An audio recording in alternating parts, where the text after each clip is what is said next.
You're listening to Wehman, Brunson, and Vernuccio, Inside the News. Let's go back to Guy, Ben, and Frank. Welcome back to our fourth segment of Inside the News. We call this our Picking Up the Pieces segment. Ben Brunson, Frank Vernuccio, my name is Guy Wehman. Okay, Ben, the House GOP, they want to, and I think they're pushing this, the Safe America Act or Saving America Act. It's something of that, but the essence is only U.S. citizens can vote. The Democrats say that they are not going to pass it. They're going to vote it down. The president said he will veto it when he gets to his desk to sign, and this just makes logical sense. You're a citizen in the United States. That's how you vote. If you're not a citizen, you're not allowed to vote. This is their roadmap to illegal voting. Well, I don't know how it is possible that we have sunk into this level in our history as a nation, where the idea that we're going to pass federal legislation that says only U.S. citizens can vote to determine who the president of the United States is controversial. I don't think it would have been controversial even 8 years ago.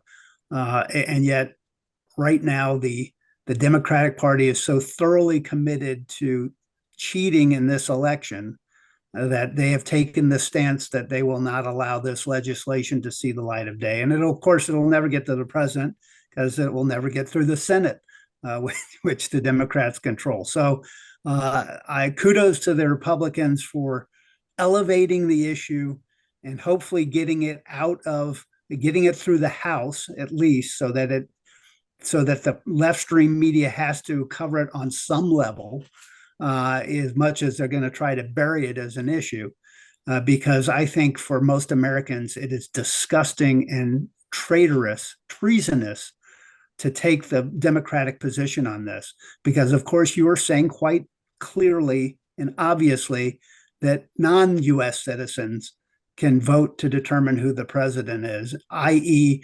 what everyone on the right's been saying was the plan of this unfettered immigration all along is being revealed to be precisely that you're going to allow all these millions, especially in the swing states, to vote and trust that they're all going to vote Democrat because they're the ones handing out all the goodies to immigrants. And that is just as foul and disgusting. That should make you unfit to ever stand office if you believe in that position. You know, Frank, when you think about this seriously of what, and I was just listening to what Ben was saying, you might as well just print up 6 or 7 billion ballots and the whole world can vote on who's going to be the president of the United States because they're not U.S. citizens. And I mean, think about that. The whole world can vote on this. Yeah, there has been on the part of the left and part of progressives in particular, a rejection of American sovereignty, a rejection of American nationhood.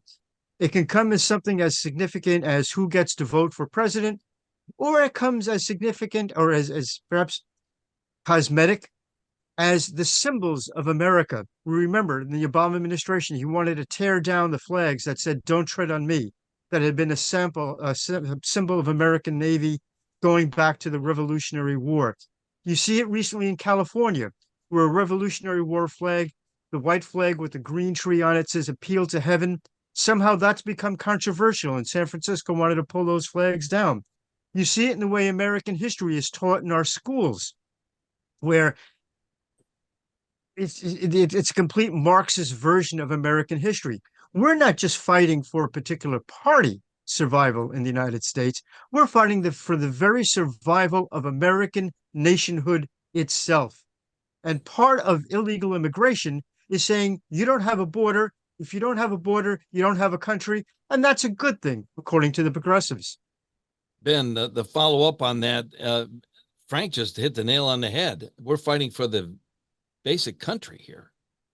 Absolutely. This is the Democrats taking a position that there is no sovereign United States. It doesn't exist. And Guy, to your point, I wish you hadn't have said it, because if Dems hear it, they'll propose it as federal legislation that everyone in the world can vote as long as they all vote Democrat. So look, this is the culmination of this. We've talked about this theme for the many years we've been on the air, and it is the theme of the Constitution being in the way of the democratic view of elites controlling every aspect of your life.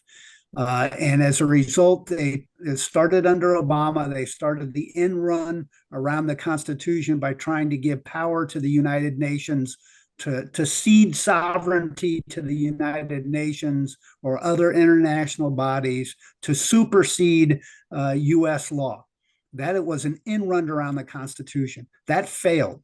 Now they're trying the end run by just saying, hey, we'll open our doors and everyone can vote. You don't have to be a citizen. That is an absolute end run around the Constitution and around our sovereignty. It is a declaration that there is no United States. It is as treasonous an activity as I can conceive of, to be honest with you. All right, we've got to take our final time out and get out of here. We'll be right back.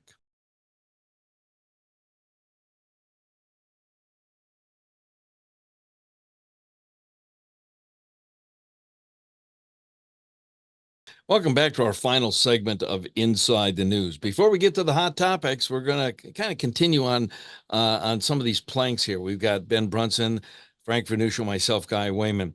Let's go back to a couple here. Number 13 was the money issue, and number 15 is cancel the electric vehicle mandate. Number 16, cut federal funding for any school pushing critical race theory. And number 17, keeping men out of women's sports. Just logical stuff here. Frank, go. Yeah. One of the issues that simply never made any sense was the electrical vehicle push. There wasn't the facilities to support even if electrical vehicles appeared miraculously in everyone's garage tomorrow, the infrastructure for those vehicles doesn't exist across the country. And in fact, in California, where there are all these talks of rolling brownouts and blackouts, there's not the electrical capacity to accommodate them. I've said this before in the program. It's as though in 1776, someone had said horses are smelly and hard to control, so let's shoot them all. And then maybe in 200 years or 100 years, someone will invent something called a car and we'll be okay. It's the same ridiculous lack of logic that we're seeing with electrical vehicles. On top of which, we're going to see major changes in our energy picture, probably no later than the next 50 years, with fusion power coming in and other forms of alternative power, which make a lot more sense for the environment, make a lot more sense for the economy. Electric vehicles were always an illusion, and a very bad illusion at that. See, Frank wants to put a flux capacitor in each one of our cars, so we're all back to the future here. Okay, Ben, your thoughts on those 3 or 4 planks that we were talking about? Look, whenever a government intervenes to dictate where an economy is going, instead of allowing the consumers to vote with their dollars every day and point the economy in the optimal direction, you get a less than optimal result by definition. That is what government intervention does. It destroys wealth. It destroys growth in GDP.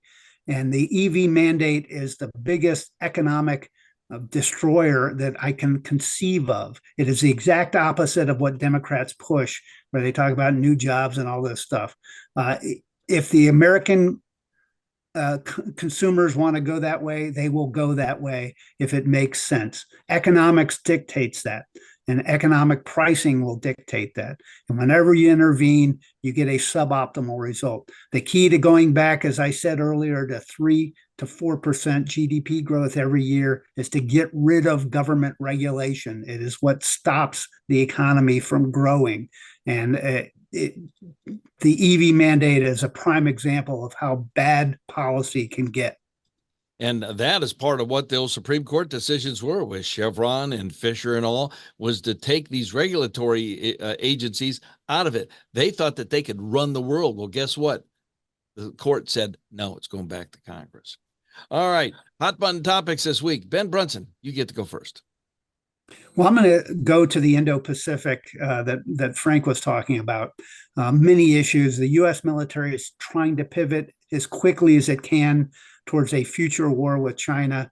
You see it in the Navy and the Air Force. The Navy just adopted the AIM-174, which is an air-to-air version of the SM-6 missile, a proven air defense missile, cutting edge, fired from Navy ships, but they're adopting it to fire from aircraft. And on the Air Force front, our primary air-to-air missiles, the AIM-120, the AMRAAM, which has latest versions have a range of about 100 miles, but the highly secretive AIM-260 is about to go into production. The range is still classified, but I would expect that maybe as much as doubled the range of the AIM-120. It is all based and designed around war in the Pacific. The other thing is get used to the acronym CCA, which is Collaborative Combat Aircraft. These are drones that will accompany F-35s and F-18 and other aircraft in the battle, and they are the future of air combat. So look for that phrase to pop up in the next decade. Okay, Frank, your hot button topic. The Wisconsin Supreme Court has ruled that officials can place ballot drop boxes around the state. The only way you can describe a drop box for elections is an invitation to cheat. There's no one monitoring them, and that's the whole purpose. The Democrats, I think, have made the decision that they cannot fairly win the 2024 election, and so look for more decisions like the Wisconsin drop box decision to allow Democrats to cheat to the greatest extent possible. Wow. Okay, Frank, hey, thank you so much for today. Good discussion. Great being with you, and thanks to our audience for tuning in. Thank you, Ben Brunson. Thank you, gentlemen. Thank you to our listeners. Absolutely. We thank all of our listeners on down the line, and even our station down there in Corpus Christi as they fared through Hurricane Beryl. You've been in our thoughts and prayers this past week. Join us again next week as we once again go inside the news. You're listening to Wehman, Brunson, and Vernuccio, Inside the News.